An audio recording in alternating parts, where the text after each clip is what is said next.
The anthropologist Samuli Schielke has argued that scholarship on the anthropology of Islam has paid too much attention to the notion of piety. He warns against the risk of essentialism, where one aspect of a Muslim's life, such as moments of piety, are portrayed as representative of their entire experience. Schielke argues that for most individuals, moral subjectivities are marked by ambiguity and a range of reference points rather than being neatly coherent. He argues that while the piety turn has guided numerous innovative studies, it seems to overlook crucial inquiries concerning everyday religious and moral practices, particularly the ambiguity, inconsistencies, and fluidity inherent in people's lives that do not neatly fit into a single tradition. In this conversation, we speak to Dr. Sertac Sehlikoglu to understand as to where her scholarship is situated within this debate and the contribution it makes to the existing arguments. Dr. Sehlikoglu is the Principal Research Fellow at the Institute for Global Prosperity at University College London. She is a social anthropologist specializing in subjectivity, gender, and sexuality in the Middle East. Hello, Dr. Sehlikoglu. Welcome to our podcast. So today we'll be looking at your scholarship and we'll try to see how the research that you have done so far has made a new and a very interesting contribution to the anthropological study of Islam. But before we get into that, let's just begin with a biographical question. So could you please tell our listeners a bit about yourself and your intellectual journey and the experiences that sort of shape your research paths? Well, thank you for inviting me. I was very excited when I received your invitation, I have to say. I follow your podcasts and from when you are just listening, you are listening only an interesting conversation, but joining is going to be another joy, I suppose. So thank you very much.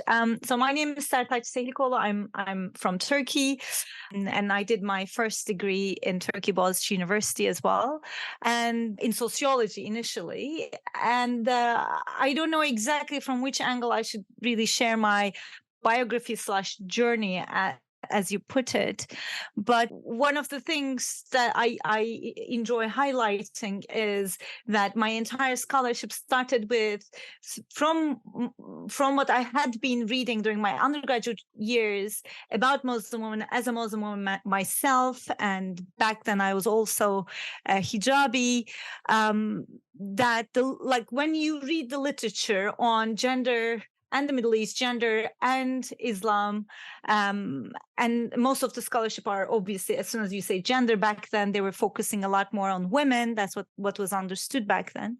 But if you read the literature, you would end up having a very, very narrow understanding of these women's lives. Like when as a person from the geography, there's a lot more going on, and so my entire, I think, scholarly focus started with this moment of discomfort, which I later on realized that it was sort of an epistemological project. In the long run, it turned into an epistemological project, really. Then I did my second undergrad in Canada, and then master's in Canada, and then PhD in the UK. I think it's been slightly less than 10 years since I finished my PhD, but basically, I ended up working on, I thought about what should I focus on that's going to change or bring a kind of extra color to the way we think about these, large group of women. And sports was an easy choice for me because my father was a professional athlete, and I grew up with sports people around me. And I was also, I think it's similar to your journey, really. I was a little bit into entrepreneurial. I was maintaining a blog called Muslim Women in Sports. I had maintained it for 8 years, which was starting from this very basic plan of keeping an archive of everything published about Muslim sportswomen or Muslim women's involvement in sports, but sharing that archive online. So that was my starting point. Instead of saving them in various folders, I thought it might be helpful if I just shared it in a blog so that everybody could find, and then I would still maintain the keywords, etc. So that also put me on the map, sort of, and that also helped me interact with a range of different women doing professional and non-professional sports. So I think that's a helpful summary to start with. Thank you for that answer. It was really interesting. So I would now like to begin with Talal Asad. So the Asadian tradition has, as you might know, been criticized for putting too much emphasis on piety. And the criticism is that when you focus too much on piety, what gets ignored is the often contradictory and the complex and the ambiguous way that the ambiguousness that sort of permeates the lived religiosity of most Muslims. So I wanted to ask you if you agree with Dr. Samuli Schielke when he says that there is too much Islam in the anthropology of Islam. And if you do agree with him, then how does your work reflect that stance? And what new contribution has this line of ethnographic inquiry made to the anthropological study of Islam? Oh, thank you. The answer to this question has several layers. Let me try to put it as organized manner as I can. First of all, Talal Asad's scholarship came as a very helpful intervention to an overall idea of anthropology of religion and anthropology of secularism. One thing he pointed out was to make us aware that like secular thinking is so embedded in anthropological thinking that we don't realize, and that's making us miss very important dynamics taking place in the field, right? Like it's kind of as a method and not just as a tool for analysis, as a method, it's embedded, like kind of almost compulsory secularism is there. So that was one of the, and then in order to expand that suffocating narrowness, he introduced a new approach, which is discursive tradition. Yeah. So then when you say discursive tradition as a social scientist, okay, I can play with this. I can speak about diversity. I wouldn't end up writing a book that's claiming to be about Islam, but focusing on 3 continents, for instance, right? That's what it brings, discursive tradition. His theory was developed to critique the existing scholarship, but to also bring a useful tool to the existing scholarship so that people won't take a homogenizing account on Islam as just religion perspective. It's a lot more layered. We need to be a lot more careful, etc. So in that sense, I'm very Assadian. I think he is one of the people we should understand a lot better. A number of people who are even still, I have to say, as pro-Assadian or anti-Assadian, to be honest, I don't feel like they really understand the depth of his scholarship. I don't shy away from making this note. However, there's also another element, right? Which is a number of, so one of the things happens in anthropology is that people try to do interventions and they become so popular. And then later on in that kind of popular phase, their depth might kind of get lost sort of in translation. So another thing happened after more than 10 years after Asad introduced the term discursive tradition is to look at Muslims as ethical subjects. And there was a reason to this, specifically Muslim women. So I'm specifically speaking about Sabah Mahmood and her work, right? So Sabah Mahmood work had a political concern, an ethical concern, which was this tendency in post 9/11 context to look at believing, practicing hijabi, visible Muslim women and assume they are purely political. And that political didn't mean anything positive in that era, in that time. And was making women very vulnerable to certain type of critique. But of course, she was also collecting data in a particular period in Egypt. So then she said we should understand their pious self-making. So one thing we need to understand that she didn't want to focus on a Like she didn't start from a question of ethical self-making. She started with hijabi practicing Muslim women. So she started with headscarf. She started with Muslim hijab. Okay. So then she turned this analysis, not just a symbol of religion, but actually through that, observance, through this piece of cloth, women are also trying to cultivate a virtuous self, al-haya, right? So that was her project, but it was coming with limitations. One of the limitations that it was coming with is, as practicing Muslims, we know that the first indicator of being a pious Muslim, when we are talking to each other, right, is praying 5 times a day, which wasn't something she necessarily, centralized in her scholarship. That wasn't her starting point. Like developing as pious self wasn't her starting point. She came to that point through headscarf, hijab. And later on, Nilüfer Hayeri did that in her very recent book. I think it was published 2 years ago. Say What Your Heart Desires. That's a fantastic book. But anyway, so that's one. The other thing is she was focusing herself in a specific space. And that space is mosque. So think about it as an anthropologist who focuses on subjectivity and subject making. So subjectivity is multi-layered. It is temporal. It's constantly shifting. It's fluid. It's multifaceted.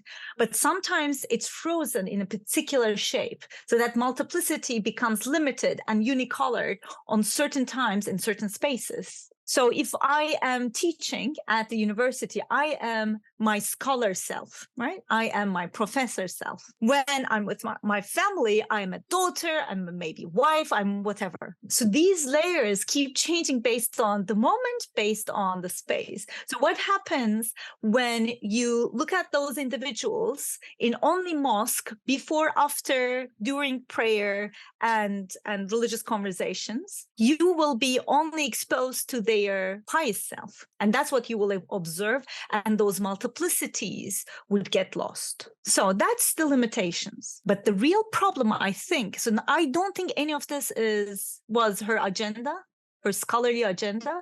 So I think people needed to understand those limitations and use her theory and Assad's theory accordingly. But rather, what happened was, and that was the problematic element, and that's why Samuli Schielke's critique too much Islam in anthropology of Islam is very relevant, not because of these individual scholars and their work, but because of the wave of scholarship that was developed, that was constantly giving reference to their work. When we are doing research about individuals that have those multiple layers, but giving reference to these individuals, these who are also Muslim, who are also daughters, who are also students, who are also, drivers, are only Muslim and Muslim. That's it, right?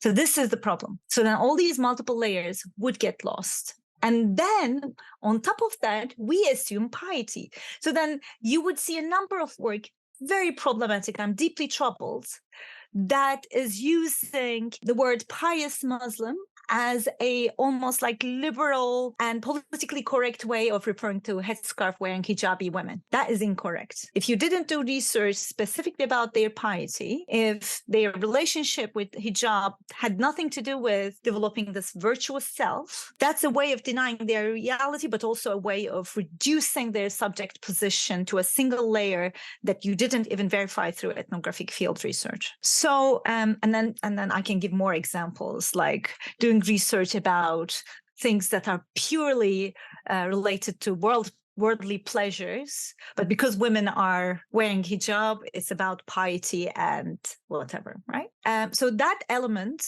is extremely problematic, and I'm 100% agreeing with Samuli, whom I cite quite a lot throughout my work as well. But again, like I'm finding Assad's and Mahmoud's interventions to the scholarship extremely valuable. I'm a lot more troubled by the way they were appropriated to various people's scholarship uncarefully. So this brings me to your article, The Daring Mehram, Changing Dynamics of Public Sexuality in Turkey. So could you explain to our listeners what the word mehram and what this institution of mehramiyat means in the context of Turkey? And what role does it play as an Islamic institution of intimacy? And while doing that, it would be great if you could also touch upon why you chose to study this particular institution. Okay, yeah, thank you. If I may, I want to start with making one point regarding what it means to not ignore gender dynamics in certain geographies. So I'm doing research about, I don't know, I might even be doing research about politics. I might have been doing research about just religion, religious self-making, pious self-making, etc., etc. But then when you are doing field research in certain geographies, your focus will be limited to certain gender. If you're a woman doing extended hours of ethnographic interviews might be putting you under a lot of scrutiny in your relationships with ordinary men, right? Like lay people, like what they call lay people, but kind of, because those extended hours would have different meanings. So you have to navigate through these relationships very carefully, and then you realize a lot more clearly that there's a gender difference in the operations. So that is if you are able to do ethnography fully. Maybe sometimes you wouldn't be able to do ethnography fully because you wouldn't have access to certain gendered areas. Right? So I have to start with saying, after doing multiple ethnographic fieldwork in Turkey, but also in Lebanon, in Egypt, in even Macedonia, Bosnia, I have started paying a lot more attention to the work focusing on those geographies, whether or not they're able to acknowledge and understand and embed in their analysis these gender dynamics. So that's my starting point to your question, because obviously my research was about women on the gyms. That's how I started. And then I started going to mixed gyms as well. I started going to parks as well. But one of the things that was happening was every time I ask women why you choose here, well, multiple things happening.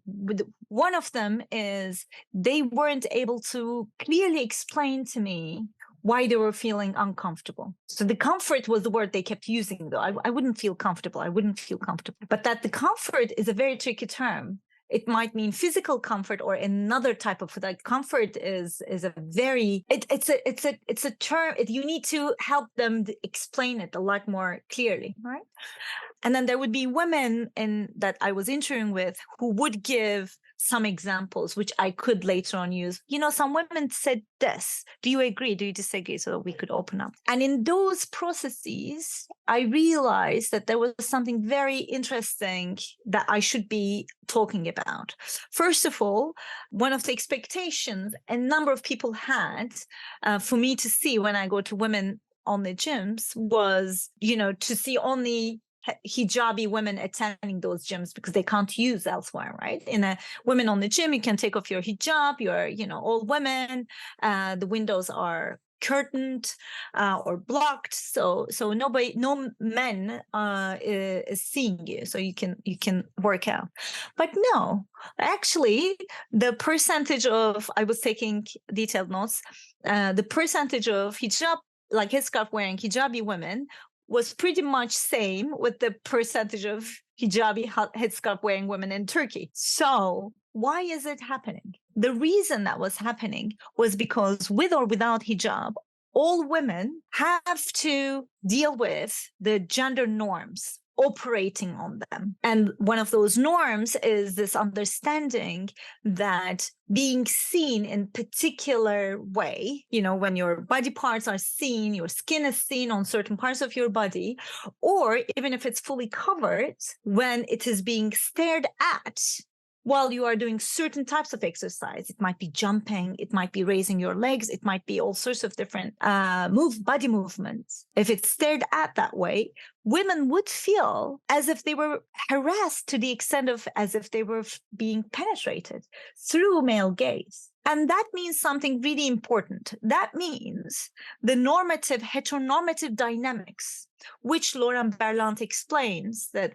So she explains that in the intimate space, that's where the heteronormativity is established, but it's learned in public.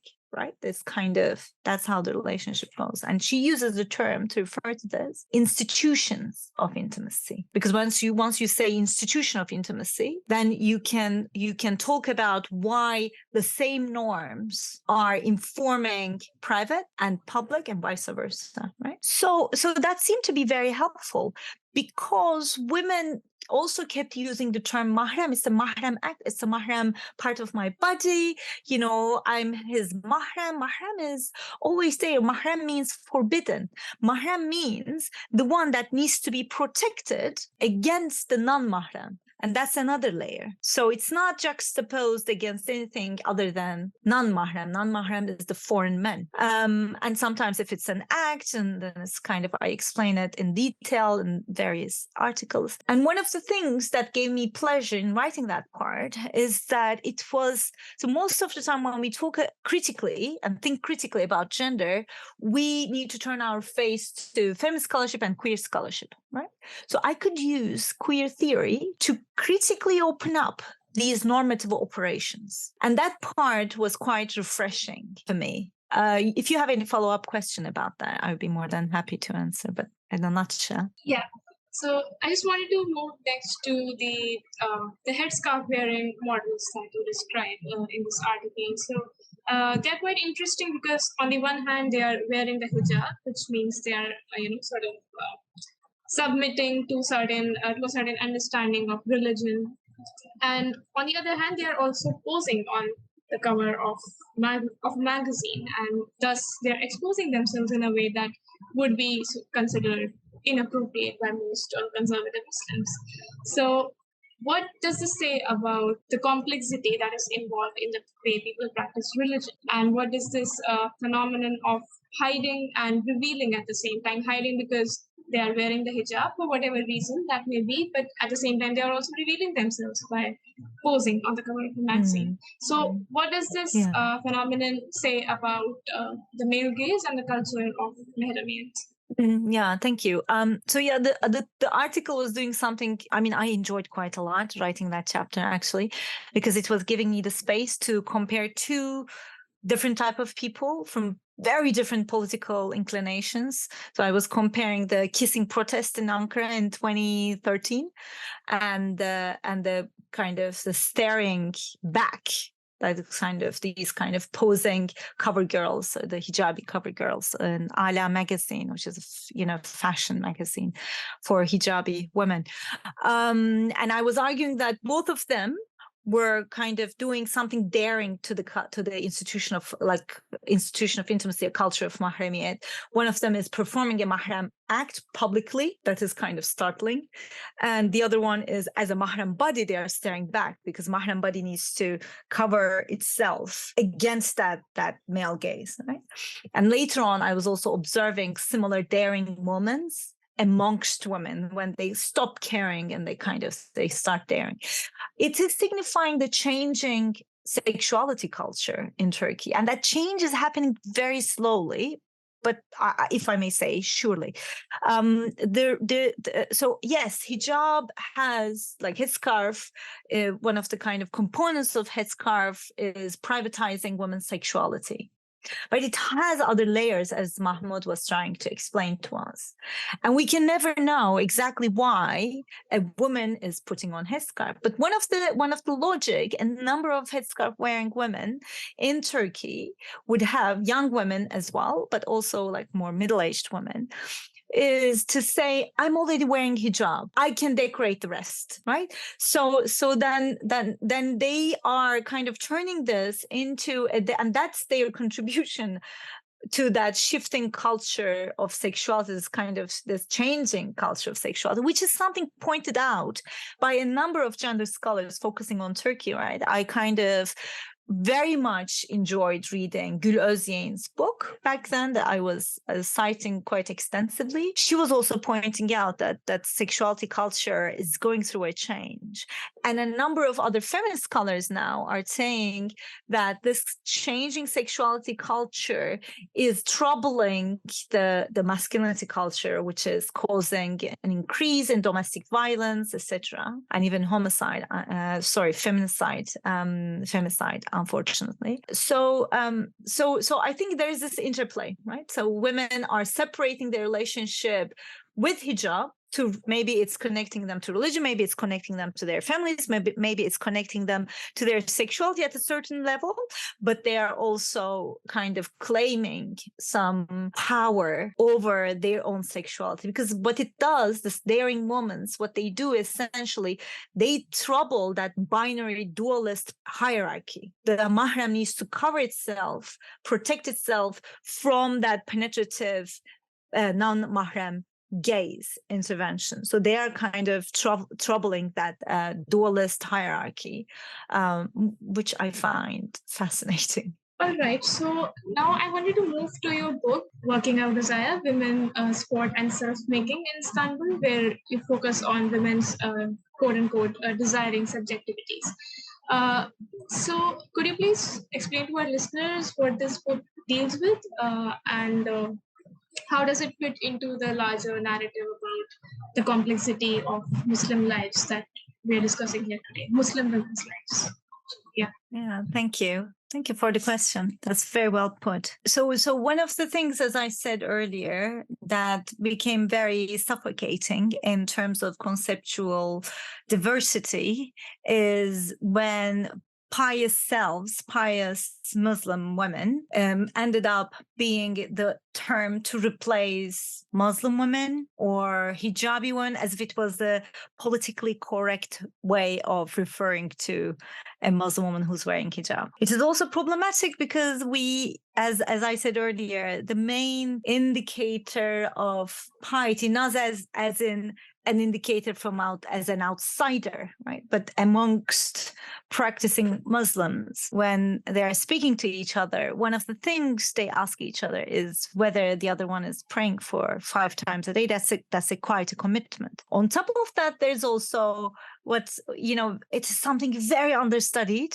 There is also very Turkish Muslimhood, which is, when if you're a man going to prayer only on Fridays, you might drink occasionally, but don't drink on certain days, like in Ramadan, which is, Samuli at one point also wrote about that. There's this Turkishism that's very, like the Iskandar refers to that as good enough Muslim. And it's not our job to evaluate whether it's piety or not. So these are the problematic elements in even referring to these individuals just as pious selves, ethical selves, etc. There's more to it. There's a lot more to it. And my intervention was to, just as a scholar who is specialized on subjectivity, just to say there are other layers of subjectivities, and desiring self-making processes is one of them, and is not the only alternative. So I'm very, very cautious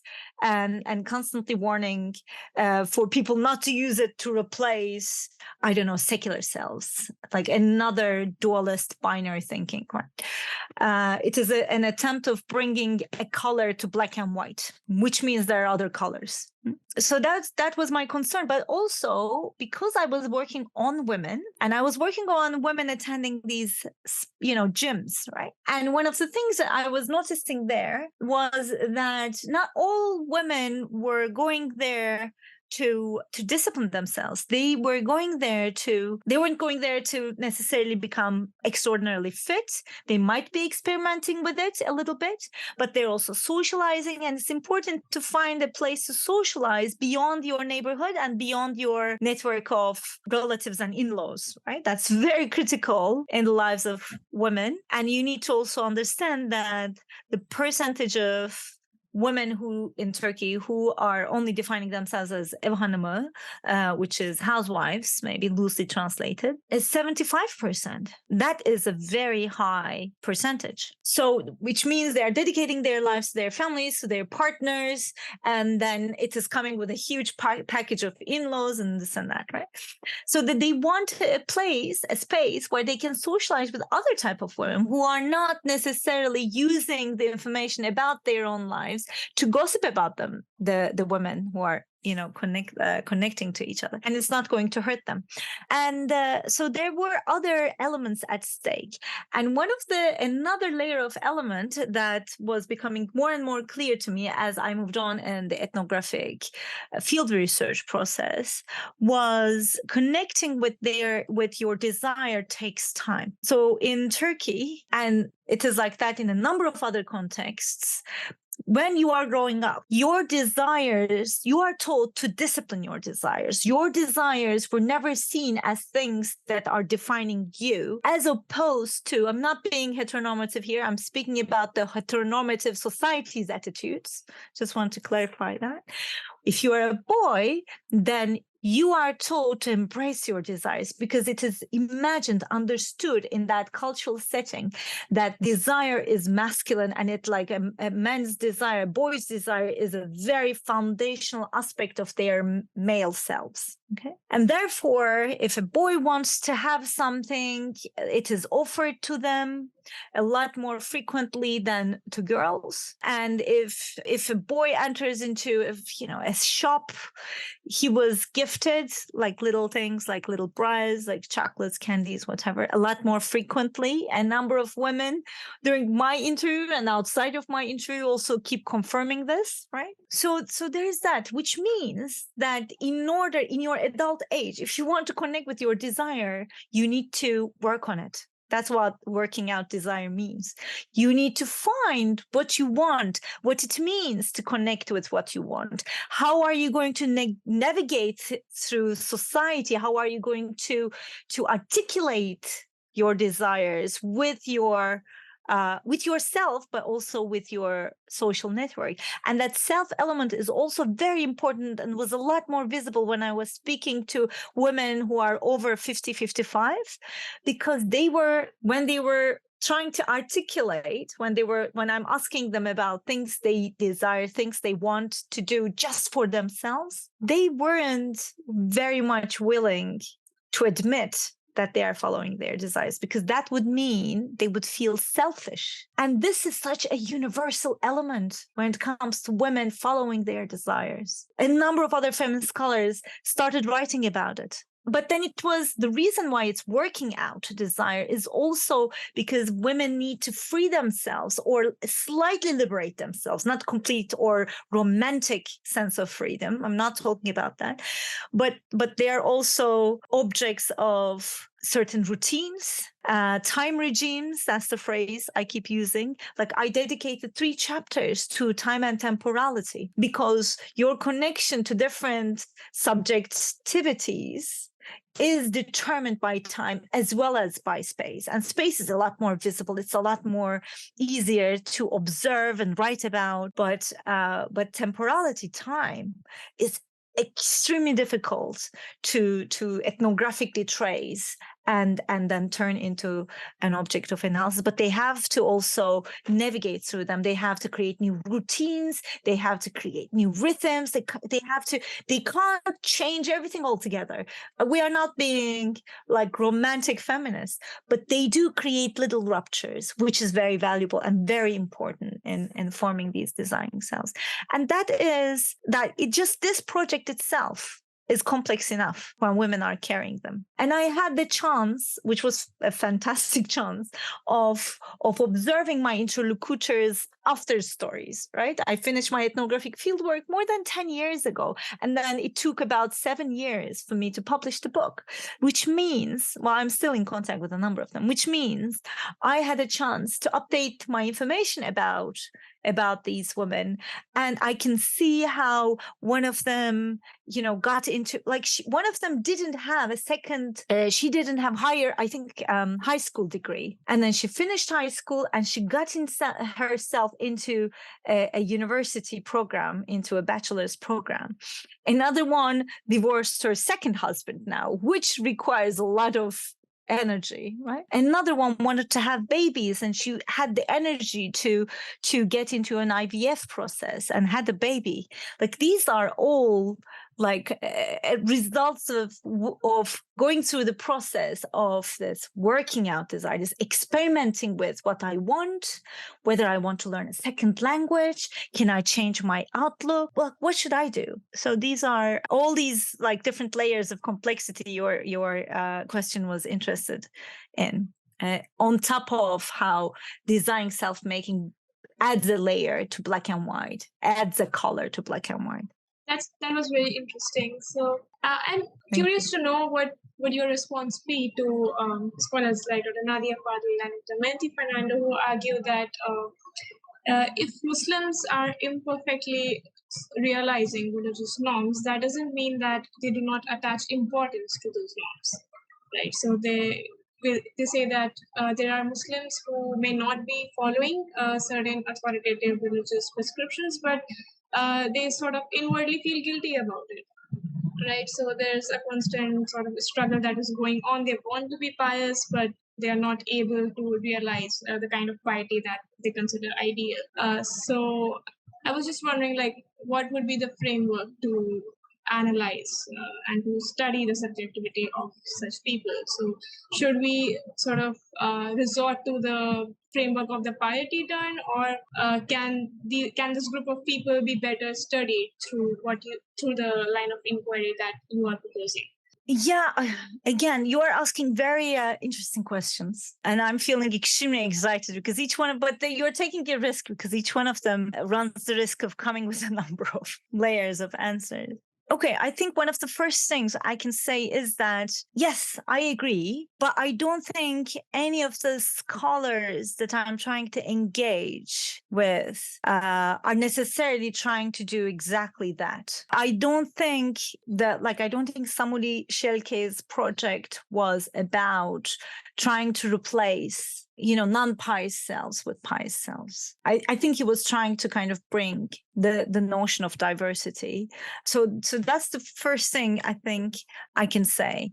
But another thing is that using subjectivity theory is something we can't escape from. One of the issues that keep emerging in understanding Muslim lives is being fixated to ethics, ontology, all of these debates in anthropology that do not seem to have the weight. And by weight, I mean all the realities of everyday life that is embedded into the very fabric of everyday life in different settings. So it is power, it's about class, it's about sociality, it's about intersubjectivity. It's about all these layers that individuals need to navigate through. And that's exactly why subjectivity helps, because it helps us to see this fluidity and then be able to cautiously explain these multiplicities. Right.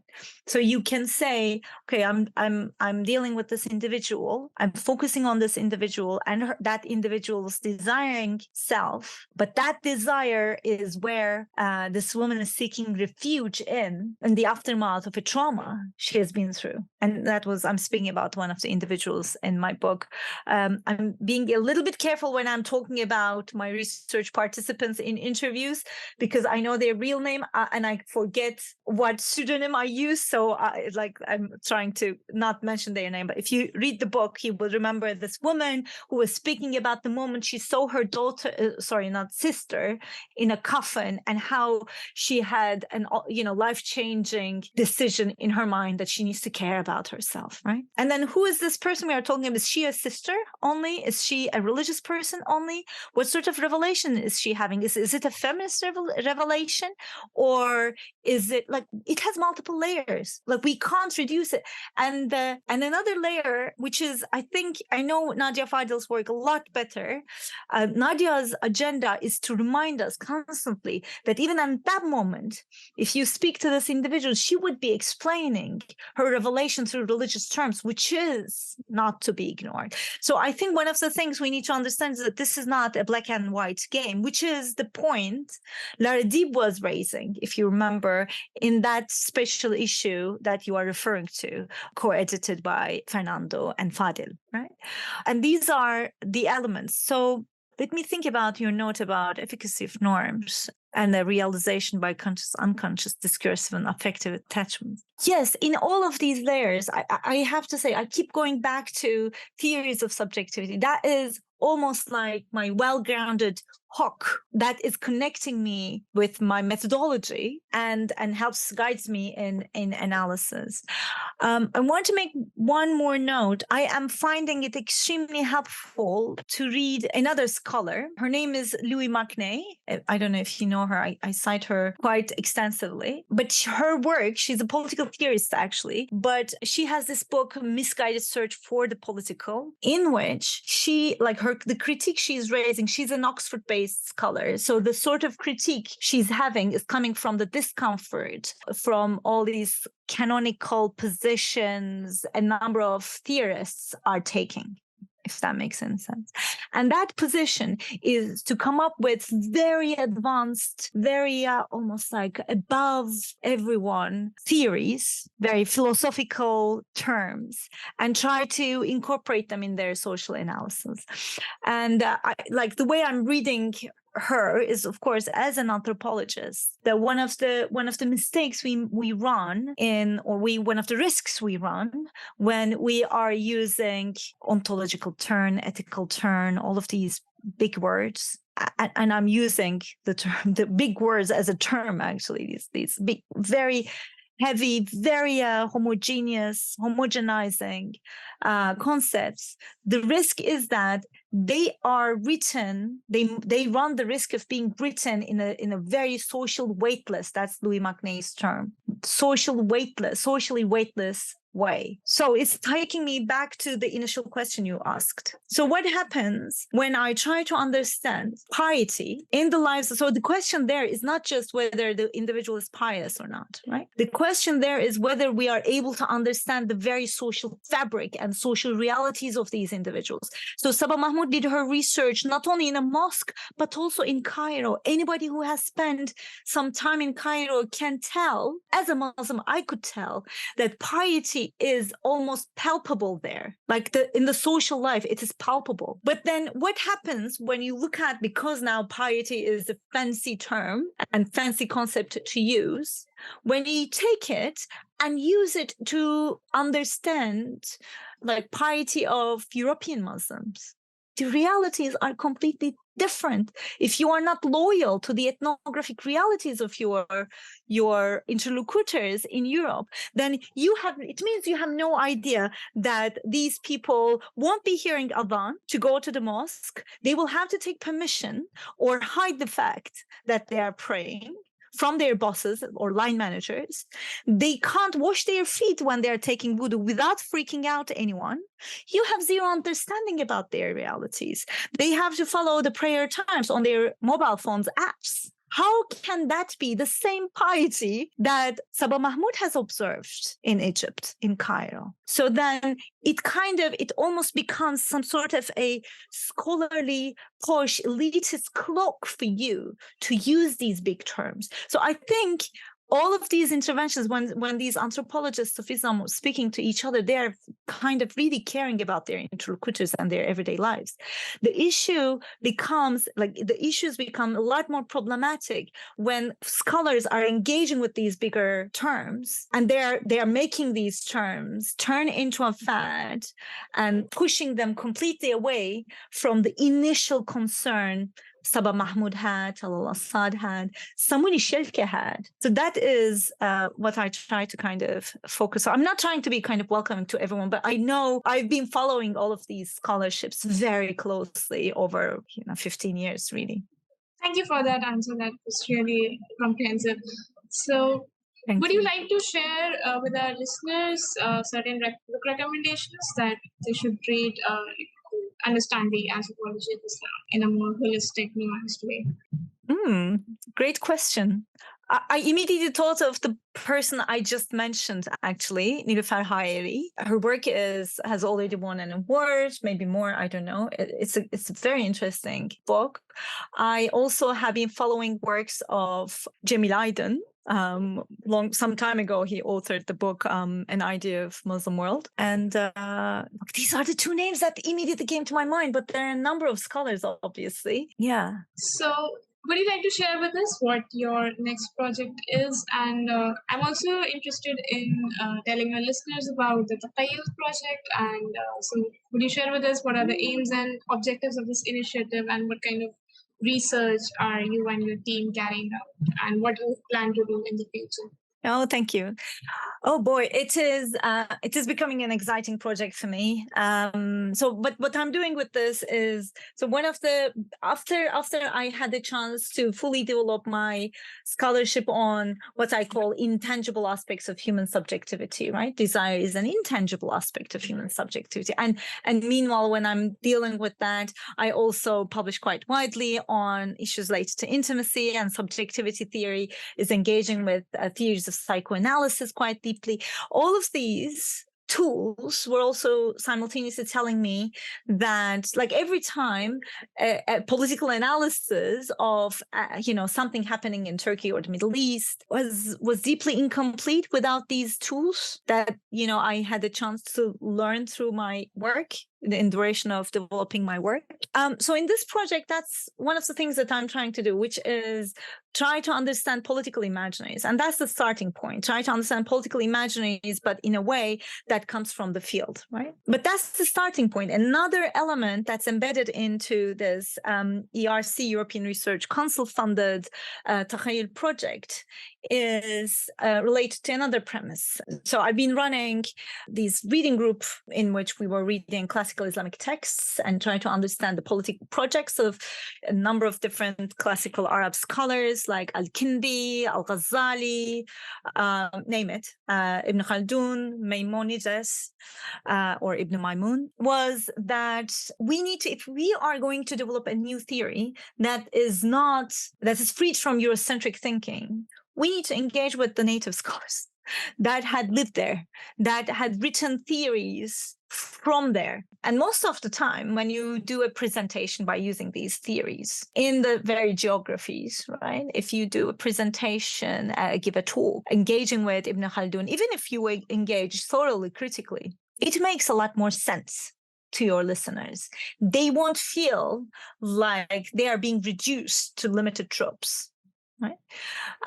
So another element in the Taqayyul project is to kind of use these theoretical frameworks. Like, it's very, and also not engaging with these classical texts as if they are data, which is a repeating problem, like as if they are research, like even like we are speaking and writing in an environment where we keep reminding people our research participants are our research interlocutors. But then the more bigger problem is when people read Al-Ghazali and they're like, okay, this is what Muslims, and like treat them. No, you need to engage with them. And that would provide you a lot better theoretical position than giving reference to the scholars that begins with Aristotle and all of a sudden jumping to Foucault. And then what happened during the over 2000 years in between. And if you focus on the time in between, actually, and read the material written during those time, it would make a lot more sense to the people that you're writing about. And that is quite crucial. And it would make sense to you as well, because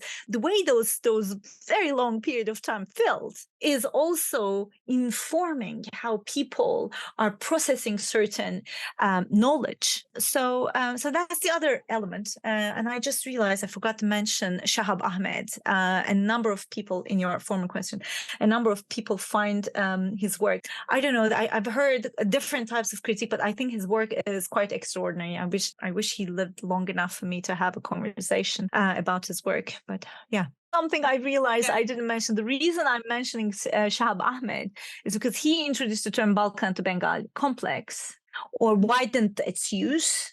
And that's the geographical focus of my project as well. So thank you so much for this enriching conversation. It was very beneficial for me, and I hope our listeners would also learn from it and enjoy it. So thank you so much. I would be thrilled if any of your listeners reach out to me and share any suggestions they might have regarding my former work and my developing in progress work. And thank you very much for having me. It was an amazing pleasure to have this conversation. I am impressed and humbled by your close reading as well. It's a fantastic opportunity, really. Thank you so much, Dr. Sehlikoglu. It was an honor for me to interview you, and I hope this would be an enriching conversation to listen to for our listeners. Yeah. Thank you.